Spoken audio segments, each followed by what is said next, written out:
Steel plant మృతుల కుటుంబాలను మంత్రి లోకేష్ పరామర్శించారు. కేజీహెచ్ లో బాధితులను కేంద్ర మంత్రి శ్రీనివాస్ వర్మతో కలిసి లోకేష్ పరామర్శించారు. బాధితులకు అండగా ఉంటామని మంత్రి లోకేష్ భరోసా ఇచ్చారు. లోకేష్ కి వామపక్ష నాయకులకు మధ్య స్వల్ప వాగ్వాదం జరిగింది. ఇది రాజకీయాలకు సమయం కాదని లోకేష్ వారికి నచ్చజెప్పారు. కాసేపట్లో బాధితుల్ని deputy CM Pawan Kalyan పరామర్శించనున్నారు.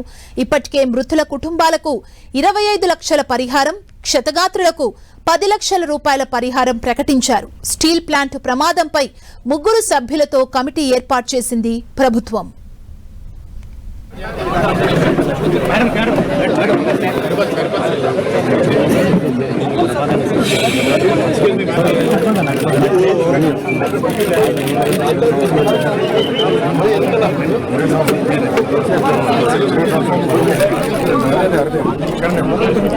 Visakha steel plant మృతుల కుటుంబాలను మంత్రి లోకేష్ పరామర్శించారు. ఇదే అంశానికి సంబంధించి మరింత సమాచారం మా ప్రతినిధి జార్జ్ అందిస్తారు.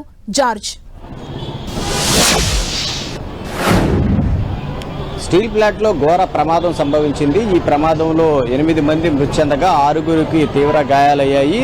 దాంట్లో 2 పరిస్థితి విషమంగా ఉన్న నేపథ్యంలో కొద్దిసేపటి క్రితమే మంత్రి నారా లోకేష్ సైతం కూడా కేజీహెచ్ కి చేరుకున్నారు. మృతి చెందిన 8 మంది కుటుంబ సభ్యులను సైతం కూడా ఆయన పరామర్శించారు. బాధితులకు అండగా ఉంటామని, ఈ ఘటనకు సంబంధించి ప్రస్తుతం కమిటీ నివేదిక వేశాము. ఆ నివేదిక వచ్చిన వెంటనే ఈ ప్రమాదానికి కారణమైన వారి మీద కఠిన చర్యలు తీసుకుంటామంటూ కూడా ఆయన తెలిపారు. అంతేకాకుండా వారి కుటుంబ సభ్యులతో పాటు వారి పిల్లల భవిష్యత్తు కూడా ప్రభుత్వం అండగా ఉంటుందని ఆయన తెలపడం జరిగింది. మరి ఇప్పుడు చూసుకున్నట్లయితే కనుక ఏదైతే 7 హిల్స్ హాస్పిటల్లో 3 చికిత్స పొందుతూ ఉన్నారు, వారందరినీ కూడా పరామర్శించేందుకు కొద్దిసేపటి క్రితమే హాస్పిటల్ వద్దకు చేరుకున్నారు. ప్రస్తుతం హాస్పిటల్లో ఉన్న క్షతగాత్రులు ఎవరైతే ఉన్నారో వారందరినీ కూడా నారా లోకేష్ పరామర్శిస్తూ ఉన్నారు. మరొక వైపు దీనికి సంబంధించి బాధితులందరితో సైతం కూడా ఆయన మాట్లాడడం జరిగింది.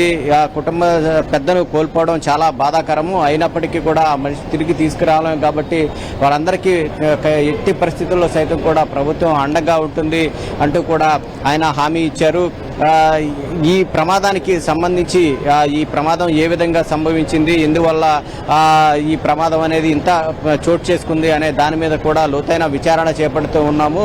ఆ విచారణ అనంతరం ఏదైతే ఇప్పటికే నిపుణుల కమిటీ అనేది 3తో కూడిన నిపుణుల కమిటీ అనేది ఏర్పాటు చేశారు. ఆ నిపుణుల కమిటీ నివేదిక వచ్చిన తర్వాత వాళ్ళందరి మీద కూడా చర్యలు ఖచ్చితంగా తీసుకుంటాము, ఎందుకంటే ఇలాంటి ప్రమాదాలు పునరావృతం కాకుండా చూస్తామంటూ కూడా ఆయన ఇప్పటికే తెలపడం జరిగింది. మరొక వైపు డిప్యూటీ సీఎం పవన్ కళ్యాణ్ సైతం కూడా కొద్దిసేపటి క్రితమే విశాఖకు చేరుకున్నారు. ఆయన కిమ్స్ హాస్పిటల్లో చికిత్స పొందుతూ ఉన్నటువంటి వారిని సైతం కూడా పరామర్శిస్తూ ఉన్నారు. మరికొద్ది సేపట్లోనే కిమ్స్ హాస్పిటల్కి చేరుకొని వారికి పరామర్శించనున్నారు. ముఖ్యంగా కుటుంబ సభ్యులందరికీ కూడా, అంటే నారా లోకేష్ కేజీహెచ్కి వెళ్లిన తర్వాత ప్రమాదం జరిగిన తీరును కుటుంబ సభ్యులను అడిగి తెలుసుకున్నారు. అంతేకాకుండా ధైర్యంగా ఉండాలని మృతుల కుటుంబ సభ్యులను ఓదార్చారు.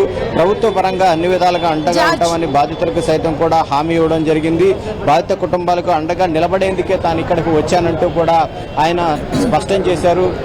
ఏదేమైనప్పటికీ ఈ ప్రమాదం చోటు చేసుకోవడం దురదృష్టకరం కాబట్టి ఈ ప్రమాదంలో మృతి చెందిన బాధిత కుటుంబాలందరికీ కూడా ప్రభుత్వం ఖచ్చితంగా అండగా ఉంటుంది.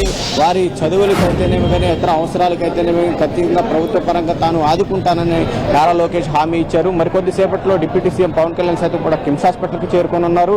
అక్కడ ఉన్న బాధితులను సైతం కూడా క్షతగాత్రులు ఎవరైతే ఉన్నారో వారిని పరామర్శించనున్నారు. ఆ తర్వాత ఇటు నారా లోకేష్తో పాటు డిప్యూటీ సీఎం పవన్ కళ్యాణ్ సైతం కూడా ప్రమాదం జరిగిన ఘటనా స్థలానికి చేరుకుంటారు. ప్రమాదం జరిగిన ఘటనా స్థలం వద్ద చేరుకొని అసలు ఆ ప్రమాదం ఏ విధంగా జరిగిందనేది సైతం కూడా అక్కడి అధికారిని అడిగి తెలుసుకొనున్నారు.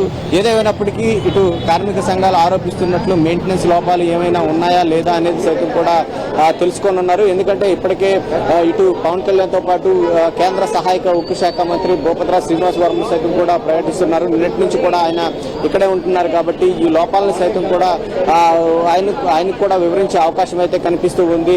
ఈ ప్రమాదానికి సంబంధించి అంటే చాలా పెద్ద ఎత్తున ప్రమాదం 2013లో ఒక ప్రమాదం జరిగింది. ఆ సమయంలో 19 మంది మృతి చెందారు. ఆ తర్వాత ఇంత పెద్ద ప్రమాదం జరగడం అనేది ఇదే అని చెప్పుకోవాలి. ఎందుకంటే 8 మంది మృతి చెందడం అనేది చాలా బాధాకరం. ఇప్పటికైనా ఇలాంటి ప్రమాదాలు జరగకోకుండా యాజమాన్యం ఏదైతే ఉందో చర్యలు తీసుకోవాలంటూ కూడా చెప్తున్నారు.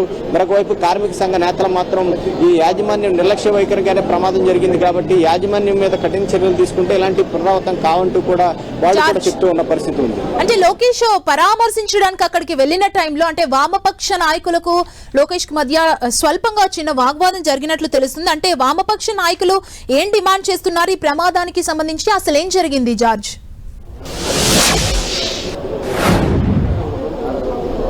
ఈ ప్రమాదానికి సంబంధించి కుటుంబ సభ్యులను పరామర్శించేందుకు వెళ్ళినప్పుడు నారా లోకేష్ కు అలాగే వామపక్ష నేతలకు మధ్య వాగ్వాదం అనేది చోటు చేసుకుంది. కుటుంబ సభ్యులు ఎవరైతే ఉన్నారో మృతి చెందిన కుటుంబ సభ్యులకు ₹1 నష్టపరిహారం చెల్లించాలి. స్టీల్ ప్లాంట్లో చాలా వరకు కూడా నిర్లక్ష్యం కారణంగానే ఈ ప్రమాదం జరిగింది. మరామత్తు లోపం అలాగే నిర్వహణ లోపం ఉందంటూ కూడా వారు నారా లోకేష్ కు వివరించే ప్రయత్నం అయితే చేశారు. ఈ నేపథ్యంలో వారు మాట విన్న లోకేష్ ఇప్పుడు రాజకీయాలకు ఇది సమయం కాదు, వీళ్ళని బాధితులు అండగా ఉండేందుకు నిలవడానికి వచ్చాను, చేతులు ఏదైతే డబ్బులు ఇచ్చి చేతులు దులుపుకోవడానికి రాలేదు, వారి యొక్క బాధితులు ఎవరైతే ఉన్నారో చనిపోయిన కుటుంబ సభ్యులు ఎవరైతే ఉన్నారో వాళ్ళని ఓదార్చి వాళ్ళకి ప్రభుత్వ పరంగా అండగా ఉంటామని భరోసా కల్పించడానికి మేము వచ్చాము.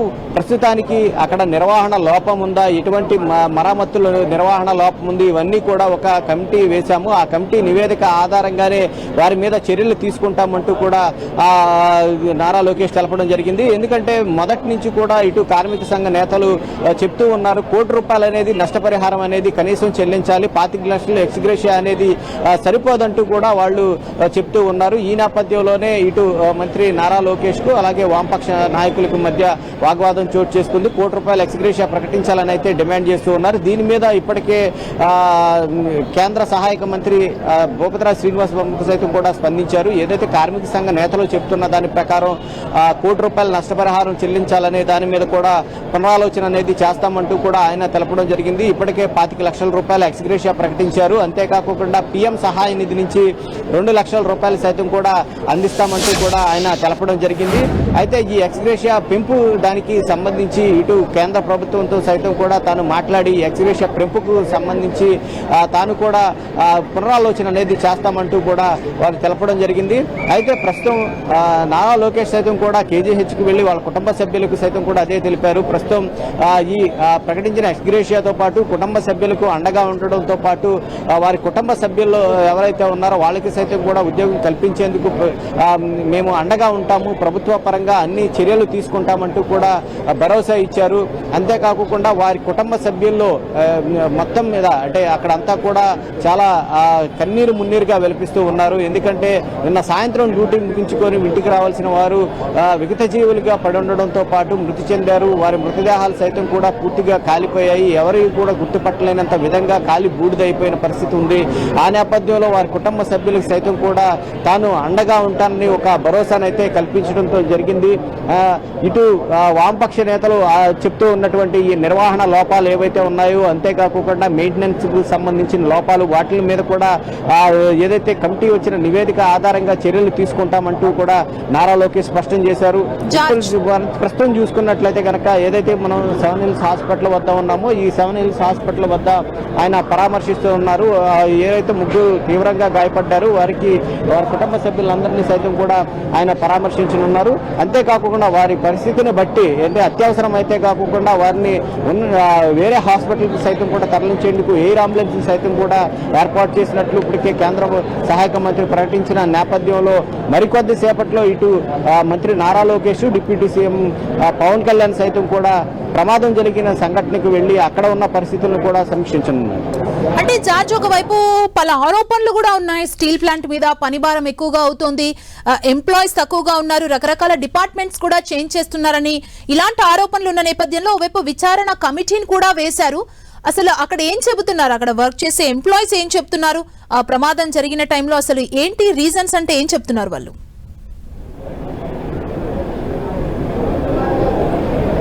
ముఖ్యంగా ఈ ప్రమాదం జరగడానికి ప్రధాన కారణం యాజమాన్యం నిర్లక్ష్య వైఖరి, మెయింటెనెన్స్ లేకపోవడం, కాలం చెల్లిన యంత్రాలు వాడడంతో పాటు ముడి సరుకులు ఏవైతే ఉన్నాయో అవన్నీ కూడా నాసిరకం వాడుతున్నారంటూ కూడా వాళ్ళు ప్రధానంగా చెప్తున్న ఒక అంశంతో పాటు గత కొద్ది సంవత్సరాల నుంచి కూడా స్టీల్ ప్లాంట్లో రిక్రూట్మెంట్ అనేది ఆగిపోయింది. 18 మంది శాశ్వత ఎంప్లాయీస్ ఉండాల్సిన చోట దాదాపుగా కేవలం ఇప్పుడు 7,000 మందే ఉన్నారు. అంతేకాకుండా 30,000 మంది కాంట్రాక్ట్ కార్మికులు ఉండవలసిన చోట కూడా ఇప్పుడు అది వేల సంఖ్యలోకి, దాదాపుగా 6,000 సంఖ్యలోకి మారిపోయింది. అంటే పని భారం ఏ విధంగా ఉందనేది తెలుసుకోవచ్చు అంటూ కూడా చెప్తూ ఉన్నారు.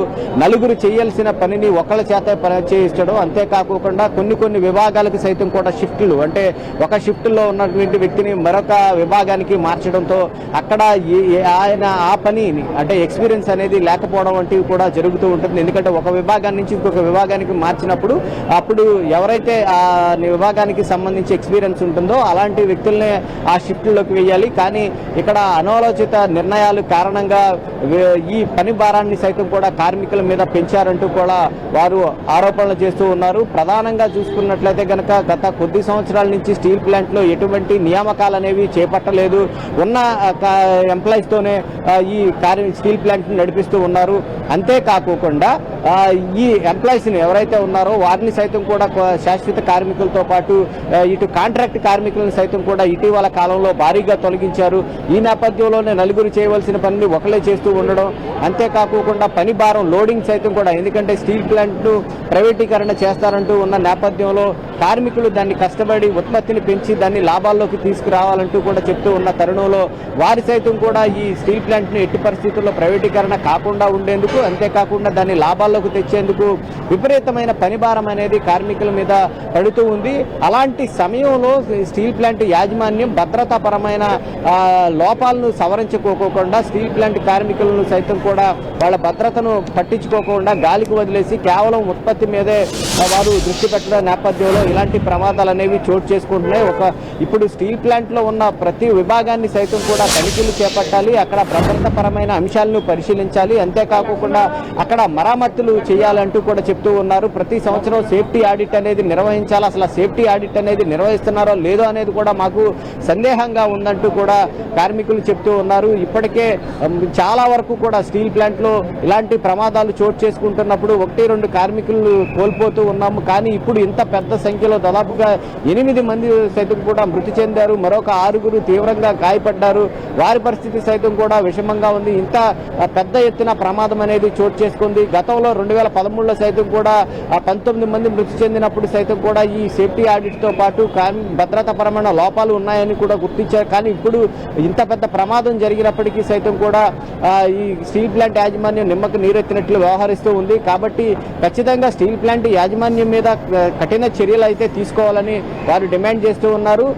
మృతి చెందిన బాధిత కుటుంబాలకు ₹1 కోటి నష్టపరిహారం చెల్లించడంతో పాటు ప్రతి ఒక్క విభాగాన్ని తనిఖీ చేసి అక్కడ మరామతులు అనేవి నిర్వహించాలి.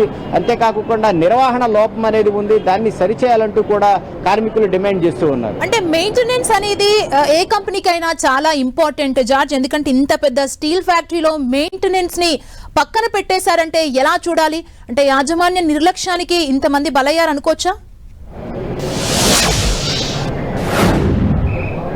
కార్మిక సంఘాలు చెప్తున్న దాని ప్రకారం చూసుకున్నట్లయితే కనుక యాజమాన్యం నిర్లక్ష్య వైఖరి కారణంగానే ఇంతమంది మృతి చెందినట్లయితే తెలుస్తూ ఉంది. ఎందుకంటే పెద్ద ఎత్తున అంటే స్టీల్ ప్లాంట్ అనేది దాదాపుగా పోరాటాలతో సాధించుకున్నారు. దాదాపుగా 22 మంది బలిదానాలతో ఈ స్టీల్ ప్లాంట్ అనేది ఏర్పడింది. అలాంటి స్టీల్ ప్లాంట్ ను పరిరక్షించుకోవాల్సిన బాధ్యత మన అందరిది అంటూ కూడా ఆ ఉక్కు సంకల్పంతో చాలా ఏళ్లుగా చూసుకున్నట్లయితే కనుక పెద్ద ఎత్తున ఆందోళన చేశారు. ముఖ్యంగా ఇది ప్రైవేటీకరణ చేస్తూ ఉన్నారు అన్న దగ్గర నుంచి కూడా పెద్ద ఎత్తున ఆందోళన ఉద్యమాలు అనేవి చేపట్టడం జరిగింది. ఆ తరువాత చూసుకున్నట్లయితే కనుక ఈ స్టీల్ ప్లాంట్ కు సంబంధించి ఉత్పత్తి అనేది కాస్త ముడిసరుకు అనేది తగ్గడం ఇలాంటివన్నీ చోటు చేసుకున్నాయి. ఆ నేపథ్యంలోనే పెద్ద ఎత్తున అయితే కార్మిక సంఘాలు ఆగ్రహం వ్యక్తం చేశాయి. స్టీల్ ప్లాంట్ ప్రైవేటీకరణకు ఎట్టి పరిస్థితుల్లో ఒప్పుకునేది లేదు అంటూ కూడా నిరసనలు వ్యక్తం చేశారు. అలాంటి సమయంలోనే ఈ స్టీల్ ప్లాంట్ మనుగడకు సంబంధించి ఆ సమయంలోనే స్టీల్ ప్లాంట్ మనుగడకు సంబంధించి ప్రశ్నలు సైతం కూడా తలెత్తిన నేపథ్యంలో అక్కడ ఎప్పుడైతే కాలం చెల్లిన యంత్రాలు అనేవి వినియోగిస్తూ ఉన్నారు, అందువలన ఈ ప్రమాదం అనేది చోటు చేసుకుందంటూ కూడా కార్మిక సంఘాలు చెప్పుకుంటూ వచ్చారు. ఆ నేపథ్యంలోనే ఇప్పుడు ప్రస్తుతం ఈ ప్రమాదం జరిగిందని కార్మిక సంఘాలు చెప్తూ ఉన్నారు. ఒకవైపు ఎంప్లాయీస్ లేకపోవడం, మరొక వైపు మరమ్మతులు నిర్వహణ సరిగా లేకపోవడం, భద్రతా వైఫల్యాల కారణంగానే ఈ ప్రమాదం జరిగింది. ఇంతమంది మృతి చెందారు. ఇప్పటికైనా స్టీల్ ప్లాంట్ యాజమాన్యం మేల్కొని భద్రతా చర్యల పైన దృష్టి పెట్టాలి, నిర్వహణ మీద దృష్టి పెట్టాలి, కాలం చెల్లిన యంత్రాలను తొలగించి కార్మికులను అంతేకాకుండా పర్మనెంట్ ఎంప్లాయీలను సైతం కూడా నియమించాలని వాళ్ళు డిమాండ్ చేస్తూ ఉన్నారు. Okay, thank you George.